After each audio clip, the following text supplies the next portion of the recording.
इंदौर में मैं हूं आपके साथ आकांक्षा। आइए खबरों की तरफ रुख करते हैं। आज मोदी जी ने एक ऐतिहासिक फैसला लिया है, हम उसकी सराहना करते हैं। तीनों काले कृषि कानून वापस लिए हैं। भारतीय किसान यूनियन भानु का ऐलान था 21 नवंबर को लखनऊ में महापंचायत करने का। उससे पहले हमने मोदी जी से, योगी जी से, दोनों से आह्वान किया था, या तो आप कृषि कानून वापस ले लें या हमारे किसान आयोग का गठन कर दें। तो हमारी बात मानते हुए, राष्ट्रीय अध्यक्ष भानु प्रताप सिंह की बात मानते हुए कृषि कानून वापस ले लिए गए हैं। मैं मोदी जी का हार्दिक बधाई देता हूँ, धन्यवाद देता हूँ। मैं सौम्य यादव, किसान नेता।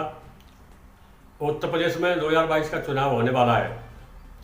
देश के माननीय प्रधानमंत्री महोदय जी के द्वारा चुनाव के लिए खैरात बांटी जा रही है कि तीनों काले कानून वापस किए जाएंगे। लेकिन जो किसान आंदोलन 1 साल से ज़्यादा समय होने जा रहा है, तो जो दिल्ली गाजीपुर बॉर्डर, चिल्ला बॉर्डर, सिंधु बॉर्डर पर चल रहा है, उसमें 700 से ज़्यादा किसान शहादत दे चुके हैं। उनका जिम्मेदार कौन है? कितनी माताओं बहनों के सिंदूर उजड़े, कितने बच्चों का साया उठा, इसकी जिम्मेदारी किसके ऊपर है? आखिर सरकार किसानों को लॉलीपॉप बांटना बंद कर दे, जो असलियत में है उसका वो करना शुरू करे। 3 कृषि काले कानून भारत सरकार लेके आई किसानों की बिना राय से, और उसके विरोध में पूरे देश में धरना प्रदर्शन हुए, जिसमें हजारों किसानों की जान चली गई। लेकिन किसान अपनी जिद पर अड़े रहे और गांधीवादी तरीके से आंदोलन किया। आज उसी का परिणाम है कि मोदी सरकार को झुकना पड़ा और तीनों कृषि कानून वापस लेने पड़े। यह एकता में शक्ति है और किसानों ने अपनी ताकत को दिखाया है कि आजादी की भी लड़ाई किसानों ने लड़ी, और इस मोदी गवर्नमेंट के भी गुरूर को अगर तोड़ने का काम किया तो किसानों ने किया। जय हिंद, जय भारत, जय जवान, जय किसान। आखिरकार पीएम मोदी ने तीनों काले कृषक कानून बिलों को वापस लेकर यह जता दिया कि औद्योगिक घरानों की गुलामी से वो ज्यादा दिनों तक नहीं चल सकते। जब कुर्सी लगी खिसकने तो खैरात लगी बटने।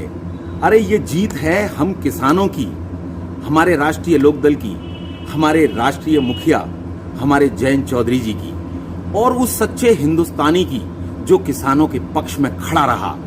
और यदि भाजपा ये सोचती है कि यदि सैकड़ों अपने साथी किसानों की शहादत के बाद यदि वो इनका वोट हासिल कर सकती है, तो ये असंभव है। ये सरकार सिर्फ विरोध की भाषा पहचानती है।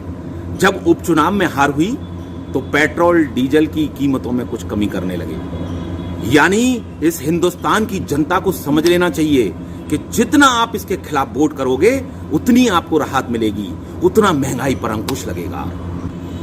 आज मैं राष्ट्रीय लोकदल की तरफ से इन तीनों कृषक कानून को जो वापस लेने के लिए इस देश की जनता के उस दबाव को बधाई देना चाहता हूं, जिन्होंने मजबूर कर दिया उस शख्सियत को जो अहंकार में भरी हुई थी, और आज उन्होंने वापस लेकर यह जता दिया कि अब किसानों का ये विरोध निरंतर जारी रहेगा, उसके प्रकोप से आप बच नहीं पाएंगे। 3 जो कानून थे उनको वापस लिया, उसको लेकर क्या कहेंगे? देखिए, मैं यही कहना चाहता हूँ, एक आज गुरुपूर्व है, गुरुपूर्व की सबको बधाई देना चाहता हूँ। और देश के प्रधानमंत्री माननीय नरेंद्र मोदी जी ने जो निर्णय लिया है वो ऐतिहासिक है। 3 कृषि विधेयकों को वापस लिया है। ये माननीय प्रधानमंत्री जी की संवेदनशीलता को दर्शाता है कि किस प्रकार से उन्होंने किसानों का मान रखा है। निश्चित रूप से ये 3 कृषि विधेयक किसानों के हित के थे, लेकिन किसानों का मान रखने के लिए जो माननीय प्रधानमंत्री जी ने निर्णय लिया है उसका मैं स्वागत करता हूँ।